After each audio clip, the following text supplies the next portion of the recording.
Hey everybody, welcome back to CJ's Card Corner. Today I wanted to talk a little bit about my experience with TCGplayer.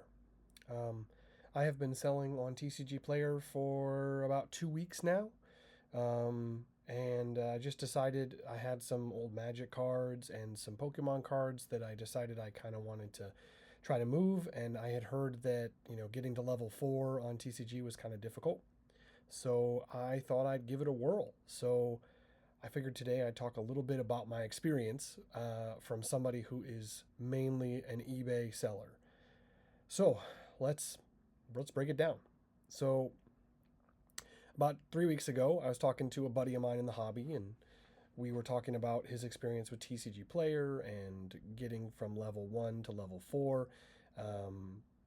And I decided I buy on TCGplayer. Why not give a sales experience on TCGplayer a try? It can't hurt to list my cards on multiple platforms, and it can't hurt to get my exposure out there to other platforms. So I thought I'd give TCGplayer a try. So here's how things went.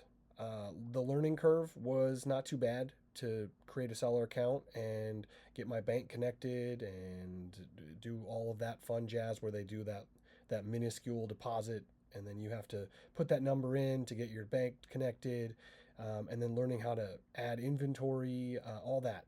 Not super complicated. There's a whole bunch of really great YouTubers out there that talk about how to get your shipping set up properly and your inventory set up properly, and those videos were easy to follow and allowed me to get started pretty easily.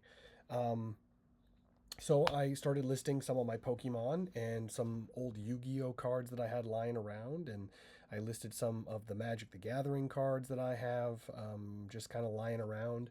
I even opened up a old, well, not old, I guess, but a Doctor Who Commander deck that I knew was kind of cheap that I had sealed, and I ripped that open and put those cards on TCG and got my 100 cards listed and walked away, right? So a couple days later, I went back in and checked my inventory, and everybody had undercut me um, on just about every single card I had listed.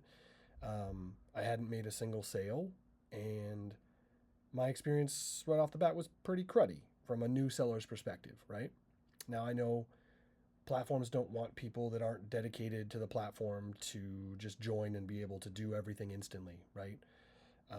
But right off the bat, I was like, okay, well, let's give it another shot, right? So I lowered my prices on some of the cards and made sure that I was either the lowest or pretty close to the lowest on the market, even with my $1.31 shipping or whatever it is, that TCG requires for a level 1 seller. So I did all that. About less than 24 hours later, I made my first sale, and it was just a cheap Pokemon card. And then another hour or two later, I sold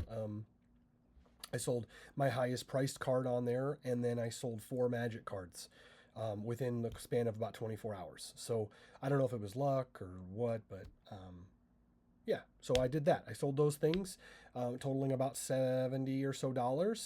I was really excited. I figured I went to the post office and bought some stamps, and then I put those in an envelope, and then the one that I sold, the Magic cards that I sold that were a little more expensive, I put those into a bubble mailer and went to pirate ship and made a label, did the whole thing, right? They all went out the next day. Just like with my eBay stuff, it was really simple, really easy, and I marked them as shipped, right? Um, so now it's a waiting game, and there's no tracking unless you use like a third party site like I think it's called TCG Tracking, and I chose not to do that. Um, so you're just kind of in a holding pattern, waiting for your cards to get delivered and either positive feedback to be left, or the site to register that the sale went through successfully because it's past the delivery date and nobody complained. A few days later, after that, I sold a Yu-Gi-Oh card. It was a damaged Dark Paladin that I'd had forever, and I don't know the value of it, so I listed it according to TCG pricing. I sold it the next day. I packaged it up. It was about $10 or $9.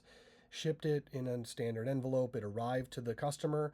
He left a scathing message in my mailbox saying that the card was damaged and it had some sort of sticky substance on it.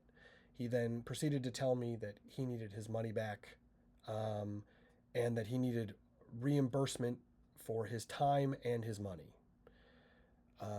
That was a pretty horrible experience, and it left a really bad taste in my mouth because the customer service rep in me said, I'm going to give you your money back, which I did do. I refunded him. And then I said, maybe next time you buy a damaged card, you should consider the fact that that card might be damaged when it arrives and not in mint condition. I then proceeded to block that customer because I don't want to work with people that are like that. Unfortunately, that's a really bad experience, and there's nothing that I can do from a seller's perspective, even though the card was marked as damaged on TCG's site. And as a new seller, I can't exactly afford negative feedback right off the bat.